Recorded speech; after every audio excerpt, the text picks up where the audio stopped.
আওয়ামী লীগ ও নিষিদ্ধ সংগঠন ছাত্রলীগের মাথাচাড়া দিয়ে ওঠার চেষ্টা ও প্রশাসনের দুর্বল হস্তক্ষেপের প্রতিবাদে সিরাজগঞ্জ ও বান্দরবানে সমাবেশ ও মিছিল করেছে বৈষম্য বিরোধী ছাত্র আন্দোলন ও ছাত্র দল।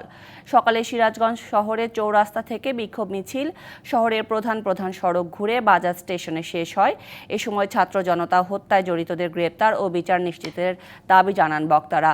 জুলাই আগস্ট গণহত্যার দায়ে ধিকৃত আওয়ামী লীগ আবারও মাথাচাড়া দেওয়ার চেষ্টা করছে, অথচ প্রশাসন নীরব বলেও অভিযোগ করা হয়। এদিকে নিষিদ্ধ ঘোষিত ছাত্রলীগের বিশৃঙ্খলা ও নৈরাজ্যের প্রতিবাদে বান্দরবানে বিক্ষোভ সমাবেশ করেছে যুবদল, স্বেচ্ছাসেবক দল ও ছাত্র দলের নেতাকর্মীরা।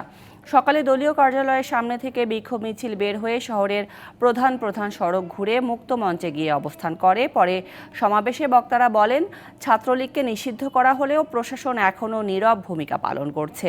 এছাড়া প্রশাসনের নিষ্ক্রিয়তায় বিভিন্ন জায়গায় ছাত্রলীগ নানা অপকর্ম করছে।